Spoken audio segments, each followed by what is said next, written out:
तब्दीली नहीं, तब्दीलियों का रेला आएगा। जिस मुल्क के अंदर हुकूमत बने 7 दिन ना हो और दो वजारतें तब्दील कर दी जाएं। गैस कंपनी से आइंदा माली साल के लिए गैस 147% महंगी करने की इजाजत मांग ली है। सुई सदरन और नॉर्दर्न ने ओगरा में दरख्वास्त दायर कर दी है। वफाकी हुकूमत ने बैरून मुल्क दौरों के लिए पॉलिसी तैयार कर ली। वफाकी वज़रा के 1 साल में 3 से ज्यादा बैरून मुल्क दौरों पर पाबंदी हो गई। काले धन को सफेद होने से रोकेंगे, बिजली की चोरी हम रोकेंगे और GST को कम करेंगे, तालीम और सेहत का बजट बनाएंगे, पेट्रोलियम लेवी खत्म करेंगे।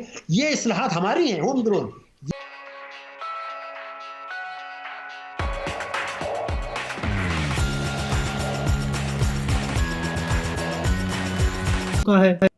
ये कोई 2 माह नहीं हुए। याद है आपको कि सब तहरीक इंसाफ की हुकूमत में अगर किसी वजीर को तब्दील किया जाता था तो नून लीग की तरफ से क्या आवाजें आती थी?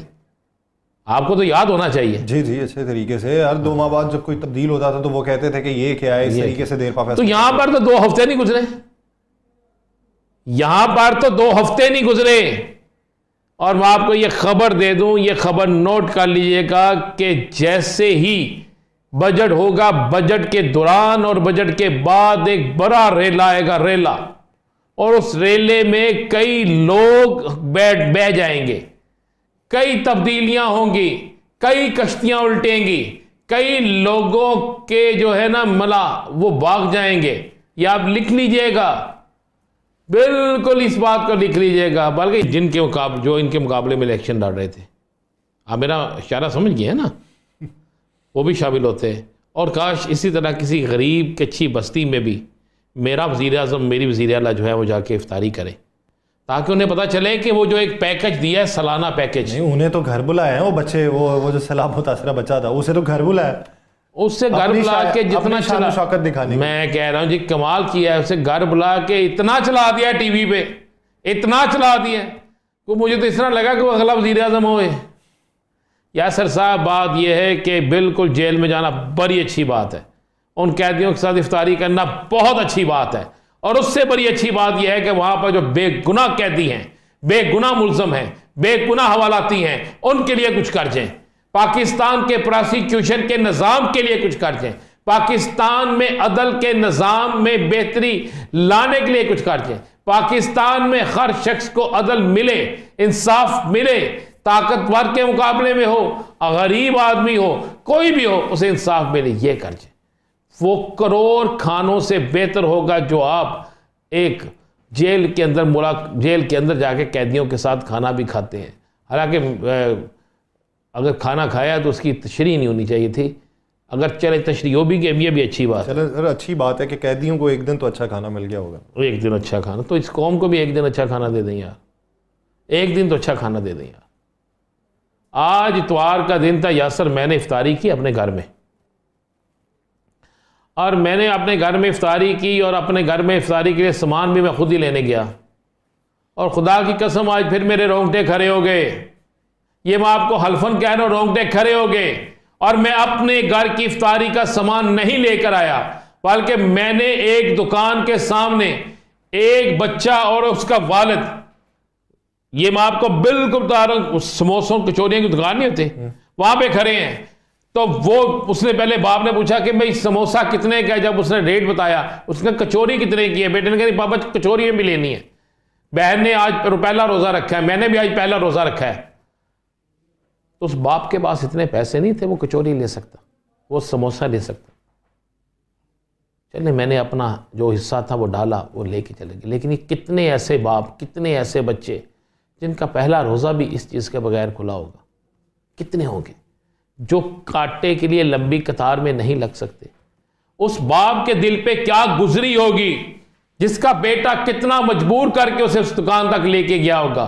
उसने सोचा होगा शायद 4 माह, 6 माह, 8 माह पहले वाला रेट हो। उसने सोचा होगा शायद मैं 3 समोसे 2 कचौरियां घर ले जाऊंगा, मैं और मेरी बीवी ना खाएं, मेरे बच्चों जिन्होंने पहला रोजा रखा है वो तो खा ले। कुछ लोगों को चीज़ें सिर्फ रमज़ान में खाने को दस्तयाब होती हैं, तो हमने वो भी दस्तयाबी छीन रखी।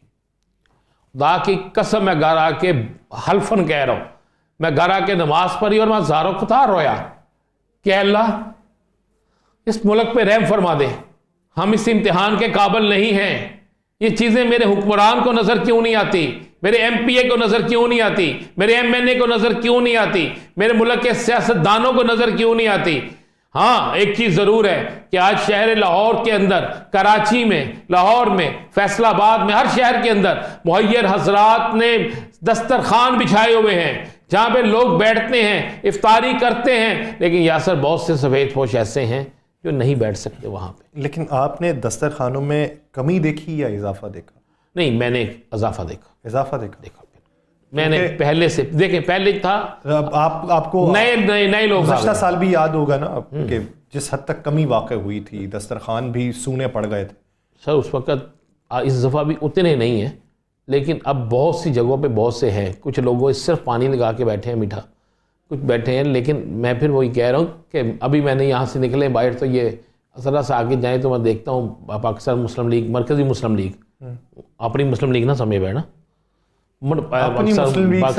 पाकिस्तान मरकज़ी मुस्लिम लीग जो है उन्होंने कुर्सियाँ चेयर्स रखी हुई हैं, बड़ी चीफ सहरी की इफ्तारी कराते हैं। ये करेंगे तो फिर IMF आपको कह नहीं सकता कि आप ये बिजली के नर्ख बढ़ाएं, गैस के नर्ख बढ़ाएं। वो IMF नहीं करेगा, हमें करनी है कि अब हमारे गिर्द घेरा तंग हो गया है, अब हमारे कर्जे इतने बढ़ गए हैं, अब हमारे पास बचने का रास्ता नहीं है। जितनी अय्याशी करनी थी कर ली, अब वो अब जो है ना नाई लेवल है ना कुछ है। अब तो भारत और चीन का मसला चल रहा है, अमेरिका के आगे हमें कंटेन कर रहे हैं, वो हमें तंग कर रहे हैं। तो हमें इस्लाहात करने का तरीका ये है कि उनको मंशूर दिखा के ये कहा जाए कि आइन दिखाया जाए कि आप ये अहदनामे पर दस्तखत करें कि ये बजट जो बनेगा उसमें हर किस्म की आमदनी पर टैक्स लगेगा। मेरे हिसाब से मैं आपको बता दूं 30,000 अरब रुपए की टैक्सों की कैपेसिटी है पाकिस्तान की, 30,000 अरब रुपया। हम तो उसका आधा भी नहीं लेते। तो फिर हम क्या करते हैं, तालीम और सेहत का बजट कम करते हैं, GST बढ़ाते हैं। तो जब 23 प्रोग्राम हो जाए, 24 हो जाए, ये अहदनामा करके कानून साजी कर लें और उसके बाद बजट बनाएं तो हम उससे निकल सकते हैं। अगर ये नहीं किया जो मैंने आपको बताया, तो जिस तरह 23 प्रोग्राम आए थे, ये 24वां 25वां फिर आने वाले दिनों में डॉक्टर साहब ये फरमाइए कि अवाम के लिए क्या खबर है आपके पास, क्या टाइट सिचुएशन है उनके लिए फर्दर? क्योंकि अभी तो हम देख रहे हैं अभी रमज़ान के रिलीफ पैकेजेस हर सूबाई हुकूमत जो है वो अपने तौर पर अनाउंस भी कर रही है और कोशिश भी कर रहे हैं कि वो दें अवाम को रिलीफ। लेकिन जिस तरह की आप नक्शा खींच रहे हैं मईशत का, तो ये कैसे सब मामला चलेंगे और अवाम के ऊपर फिर क्या अब और गुजरने वाली है? देखिए, पहली बात तो ये है कि आपको पता है कि ये कोई रिलीफ पैकेज रमज़ान का कोई पहला नहीं है। बुनियादी चीज़ ये है कि आप अफराद ज़र को बढ़ाते हैं, अवाम को कुचलते हैं, बिजली के नर्ख, पेट्रोल के नर्ख बढ़ा के उसका 10% आप वो दे देते हैं आप रिलीफ पैकेज। मैं एक बात पूछना चाहता हूँ, 6% जो है इस वक्त भारत का अफराद ज़र 6% है, हमारा अफराद ज़र 23% है हुकूमत के मुताबिक। भारत ने अभी 13,000 अरब रुपया की सब्सिडी दी है फूड के लिए और फर्टिलाइजर के लिए, खाद के लिए। हम क्या कर रहे हैं कि सब्सिडी वापस ले रहे हैं। तो मेरा कहना यह था कि फिर हमारी 23% महंगाई है, उनके भारत की जो है वो 6% है। अभी रुपए की कदर आपकी गिरनी है, स्टॉक एक्सचेंज में आपके गिरना है। तो ये तो पैकेज जरूर दें आप, लेकिन मैं आपको बता रहा हूँ ये धोखा है। बेनजीर इनकम सपोर्ट प्रोग्राम भी धोखा है, इसलिए कि जो कुछ आप आवाम को कुचल के रुपए की कदर गिरा के बजट खसारा करके कर्जे लेते हैं, उसका 10% भी आप आवाम को नहीं देते हैं। तो असल चीज है आपको कंट्रोल करना, अफराद ज़र तनख्वाह बढ़ाना कुछ नहीं होती। आप महंगाई को अगर वाकई 6-7% पर ले आए, तालीम का बजट बढ़ा दें, तनख्वाहें मत बढ़ाएं, सेहत का बजट बना दें, बच्चे को स्कूल हुकूमत तालीम दे, इलाज मुआवजा हुकूमत कराए, ये है आवाम का। वो करने के बजाय ये लीपा पोती की जाती है। ये नाकाम रहा है माजी में भी, अब भी नाकाम रहेगा। मैंने आपको रास्ता बता दिया। अगर आवाम को ये गलत फहमी है, मैं तो एक बहसियत मुसलमान कहता हूँ कि अल्लाह ताला ने कुरान में ये कहा है, अल्लाह ताला उस कौम की हालत नहीं बदलता जो अपनी हालत नहीं बदलती। यानी लीडर नहीं बदलेंगे, अगर धोखा है, लीडर नहीं बदलेंगे। मैं इंडिविजुअली कभी चलिए, लेकिन आपने अब